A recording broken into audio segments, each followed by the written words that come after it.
سر وہ ڈائنامکس تبدیل ہو گئے ہیں.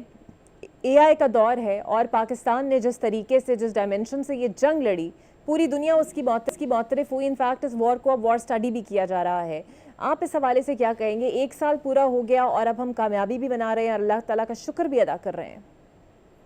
جی الحمدللہ، بالکل آپ نے صحیح کہا کہ پاکستان نے جس طرح سے اوبیسلی آپ تو جانتی ہیں ہماری جو پالیسی ہے وہ تو یہی ہے کہ ہم ہر خطے میں امن چاہتے ہیں. آپ کو جی پتہ ہے ہم دنیا میں امن کے لیے کاوشیں کر رہے ہیں. امریکہ اور ایران کا جو اتنا بڑا کانفلکٹ ہے اس کو بھی حل کرنے کے لیے پاکستان کی کلیدی کوششیں اپنی جگہ پہ ہیں. تو دیر فور اگر ہم دنیا میں امن چاہتے ہیں تو ہم خطے میں بھی امن چاہیں گے.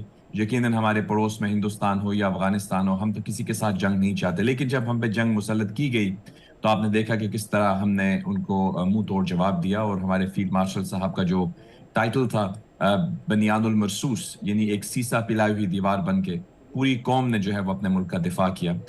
چاہے ہماری بارڈرز پہ ہماری فوج نے کیا ہو، ہماری فضاؤں میں ہمارے شاہینوں نے کیا ہو، میڈیا میں آپ جیسے لوگوں نے، اور سوشل میڈیا میں، اور جو پوری ایک نیریٹو کی جنگ ہے اس کے ساتھ ساتھ ہر عوام کے طبقے نے جو ہے اپنے شانہ بشانہ کھڑا ہو کے اپنی افواج کے، اپنی بہادر افواج کے ساتھ جو ہے اس جنگ کو فتح میں تبدیل کیا الحمدللہ. اور جیسے آپ کہہ رہی ہیں کہ نیریٹو کی جنگ ہو، سوشل میڈیا کی جنگ ہو، ہر طرف پاکستان کی جو فوج، پاکستان کی جو عوام ہے وہ اپنی فوج کے ساتھ ہے، اپنے ملک کے جو ہمارا نیشنل انٹرسٹ ہے اس کے ساتھ ہم یکجا ہیں. اور یقیناً ہر کسی کو فخر ہے کہ ہم 1 سال کمپلیٹ کر رہے ہیں. دنیا پاکستان کو سیریسلی لے رہی ہے. ہماری جو دفاعی قوت ہے، یقیناً اسی کا اثر یہ ہے کہ آج ہم دنیا کے سفارتی میدان میں بھی ایک اپنا لوہا منوا رہے ہیں الحمدللہ. سر یہ تو بالکل صحیح ہے کہ آپریشن بنیاد المرصوص ایک کامیاب ترین آپریشن رہا. مارکہ حق میں واقعی پاکستان کی فتح ہوئی. لیکن آپ کو لگتا ہے کہ یہ بہت پراپر پلاننگ کے ساتھ بھارت نے کیا؟ جب بھی انتخابات آتے ہیں اس طرح کی کوئی ٹرک کھیلی جاتی ہے. ابھی جو بنگال کا الیکشن بھارت میں مودی سرکار جس طریقے سے وہاں پر اپنے جھنڈے وہاں انہوں نے گاڑے، وہ اسی وجہ سے گاڑے کہ پاکستان مخالف بیانات اور مسلمان دشمن تقریریں ان کی وہاں پہ کام کر گئی. لیکن ایکچولی سفارتی سطح پر آپ سمجھتے ہیں کہ اس جنگ کے بعد بھارت تنہا ہو گیا ہے سفارتی سطح پر؟ جی بالکل آپ نے صحیح کہا کہ دیکھیے بھارت یہ کلیم تو کرتا ہے کہ وہ ایک بہت بڑی جمہوریت ہے، لیکن دیکھیے جمہوریت کا لیبل لگانے سے تو جمہوریت نہیں ہوتی. جمہوریت کا کچھ ایسنس ہوتا ہے جس کے اندر ایک بہت بڑی چیز جو ہے وہ اپنے تمام جو آپ کے ملک میں رہنے والی اقلیتیں ہیں یا آپ کے مختلف طبقہ فکر کے لوگ ہیں، سب کو آپ ایک یکساں سلوک کیجئے. اگر آپ اس وقت ہیومن رائٹس واچ کو دیکھیں گے تو وہ آپ کو بتائیں گے کہ ہندوستان کے اندر ڈسکرمنیشن ہوتی ہے مائنورٹیز کے ساتھ، مسلمانوں کے ساتھ، کرسچنز کے ساتھ، دلتس کے ساتھ. ہم امید کرتے ہیں کہ جو کرائیٹیریا ہے ڈیموکریسی کا اس پر ہندوستان پورا اترے گا. ہم تو چاہتے ہیں کہ پاکستان یہ چاہتا ہے کہ ہماری ان کے ساتھ امن کے اوپر مبنی ایک دوستی ہو. لیکن انفارچونیٹلی وہاں پہ جو حکومت ہے وہ ایک ایسی آئیڈیالوجی پہ یقین رکھتی ہے جس کا تمام محور جو ہے وہ پاکستان سینٹرک ہے. وہ پاکستان کے خلاف جنگوازم، ایک طرح سے ریٹرک، اور پاکستان کے خلاف جو ہے وہ زہر اگلتے رہتے ہیں. اور لگتا یوں ہے کہ شاید ان کی یعنی میڈیا کیمپینز ہوں، ان کی موویز ہوں، ان کے الیکشنز ہوں، پتہ نہیں کہ وہ پاکستان سے اتنے زیادہ فکسیٹڈ ہیں.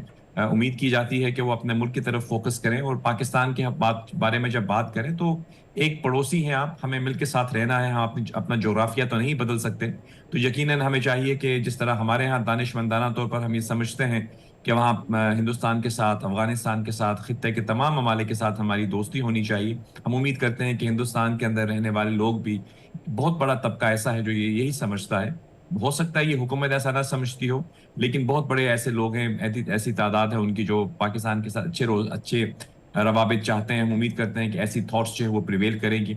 تو رہا سوال سفارتی سطح پر، تو آپ جانتی ہیں کہ دنیا میں جہاں پہ بھی سفارتکاری کو لوگ سمجھتے ہیں وہ آپ کو بتائیں گے کہ آپ کی جو ہارڈ پاور ہوتی ہے، یعنی آپ کی قوت دفاع، یہ ڈائریکٹلی رسپانسبل ہوتی ہے آپ کی گلوبل انفلوئنس کے لیے. آج پاکستان سفارتی میدان میں جہاں پہ کھڑا ہوا ہے یہ بالکل اسی کامیابی کی وجہ سے. اگر خدا نہ خواستہ اس مارکہ حق میں ہمیں کوئی خدا نہ خواستہ ہم متزلزل ہوتے تو آپ کو میں یقین سے کہہ سکتا ہوں آج جو سفارتی میدان میں، یعنی سفارت کے افق پہ ہم جو الحمدللہ پاکستان کا ستارہ چمک رہا ہے وہ نہ ہوتا. تو میں سمجھتا ہوں کہ یہ ہمارے فیلڈ مارشل صاحب ہوں، پرائم منسٹر ہوں، ہماری پوری حکومت ہو. اس کے ساتھ ساتھ میں یہ بھی کہوں گا کہ اپوزیشن، آپ کو یاد ہوگا کہ جب یہ واقعہ ہوا تو ہماری جی افواج نے تو ہمارا دفاع کیا، لیکن ہماری ایک بہت بڑا کردار ہماری سیاسی جماعتوں نے بھی ادا کیا اس ڈیلیگیشن کی شکل میں جس نے دنیا بھر میں، آپ کو یاد ہوگا، وزٹ کیا. بلاول بھٹو زرداری اس میں شامل تھے. تمام سیاسی جماعتیں شامل تھیں. تو میں سمجھتا ہوں وہ جو نیشنل یونٹی کا ڈسپلے کیا گیا وہی پاکستان کو سفارتی سطح پر بھی ایک میں سمجھتا ہوں کہ سیریس کنٹری کے طور پر اس نے پیش کیا, کیونکہ ہمارا نیریٹو بھی تھا وہ سچ پر مبنی تھا, اور ہم نے اپنے کیس کو دنیا کے تمام اہم سو ترین جاوید جو صاحب، ہیں آپ ورلڈ کو آپ کو سر یہ فیل ہوتا ہے کہ اب روایتی جنگ سے ہٹ کر یہ ایک نریٹو کی بھی جنگ ہے؟ آپ کو اپنا نریٹو دینا, سمجھانا, اس کو قبولیت کی سٹیمپ لگوانا, اور اسپیشلی ذہن سازی کی بھی جنگ ہے, بیکاز ہم نے دیکھا مذہب کے نام پر بلوچستان میں خارجیوں کی جس طرح ذہن سازی کر کے یہاں استعمال کیا جاتا ہے پاکستان کے خلاف. سو ایک ملٹی ڈوپیڈ اور ملٹی فیسیٹڈ وار ڈائنامکس ہو گئے ہیں اب.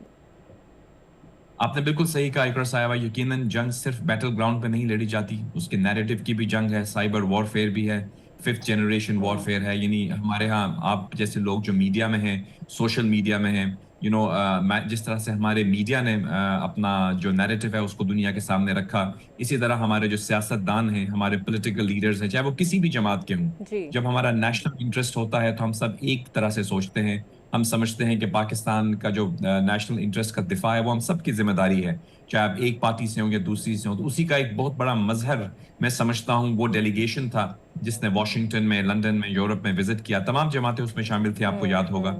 اسی طرح جیسے میڈیا کے اندر ہم دیکھ رہے تھے کہ بڑی سنجیدگی سے ہم نے اپنے کیس کو لڑا. انفارچونیٹلی اگر آپ ہندوستان کے میڈیا کو دیکھیں گے تو کافی مذہب کا خیز انداز میں انہوں نے کوریج کی, اپنے آپ کا ہی تمسخر اڑوایا, کیونکہ دیکھیے انہوں نے کہا کہ لاہور پورٹ فتح ہو گیا ہے.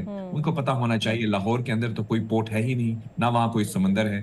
تو مطلب وہ اگر ایسی باتیں کریں گے جن کا نہ کوئی سر ہوگا نہ پیر, تو اپنے آپ کو ہی ایک سبجیکٹ آف تمسخر بنائیں گے. لیکن الحمدللہ ہمارے میڈیا نے کافی حد تک جو ہے وہ دانشمندی سے سینسیبل انداز میں پاکستان کا کیس لڑا, اور میں آپ کو بھی اور آپ کے تمام کولیگز کو جو میڈیا میں ہیں ان کو کریڈٹ دوں گا اس کا. جی سر، ایران اور امریکہ کے درمیان پاکستان اب ایک پیس ٹاکس فیسیلیٹیٹ کر رہا ہے, میڈیٹ کر رہا ہے. جواب امریکہ نے پاکستان کو دیا, ایران کا ویٹ کر رہا تھا. اب سننے میں آ رہا ہے کہ ایران نے بھی اپنا ایک جواب پاکستان کو دے دیا ہے. سو آپ کو لگتا ہے چیزیں اب کچھ بیٹرمنٹ کی طرف بڑھیں گی ریسنٹ ڈیولپمنٹس کو دیکھتے ہوئے؟ امید تو یہی ہے کہ دیکھیے جواب در جواب آ رہا ہے. پہلے بھی 2-3 جو مراسلات تھے ان کا تبادلہ کیا گیا. میں سمجھتا ہوں کہ ایران کی طرف سے بھی کچھ جواب آئے ہیں اور وہ امریکہ کی طرف گئے ہیں. لیکن دیکھیے دونوں ممالک کے انٹرسٹ میں ہے کہ یہ اس مسئلے کا حل کر لیں. جتنی بھی یہ جنگ یا یہ جو گرڈ لاک کہہ سکتے ہیں اس کو, ڈائریکٹلی وار تو نہیں ہے الحمدللہ, پاکستان کی کاوشوں سے اب سیز فائر ہے, لیکن ابھی بھی مسئلہ حل نہیں ہوا. اور جتنے بھی لوگ اس کو دیکھ رہے ہیں وہ یہ کہتے ہیں کہ اس کے اندر جو اکنامک امپیکٹ ہے وہ بہت زیادہ دنیا کو امپیکٹ کر رہا ہے. تو آئی تھنک دونوں اطراف کے لیے, چاہے امریکہ ہو چاہے ایران ہو, یہ ضروری ہے کہ اس مسئلے کا حل تلاش کر لیں. ہم امید کرتے ہیں کہ ایسا ہوگا, لیکن اقرا صاحبہ اس وقت جہاں تک میری انفارمیشن ہے ابھی تک still there is some work to be done. مجھے لگتا ہے کہ ایران کی طرف سے جو ریسنٹ وزٹ ہوا تھا ان کے فارن منسٹر کا چائنا میں, اس کے بعد کچھ پیش رفت ضرور ہوئی تھی, کیونکہ ان کو یہ کہا گیا تھا کہ آپ فلیکسیبلٹی دکھائیے, کیونکہ دیکھیے ایسے معاملات ہیں جن کے اوپر اگر ڈیسیژن میکنگ میں ڈیلے ہوگا تو معاملات مزید طوالت اختیار کریں گے. اور آپ جانتی ہیں کہ زیادہ تر امپیکٹ جو ہے اس کا وہ فار ایسٹ میں چائنا میں ہو رہا ہے.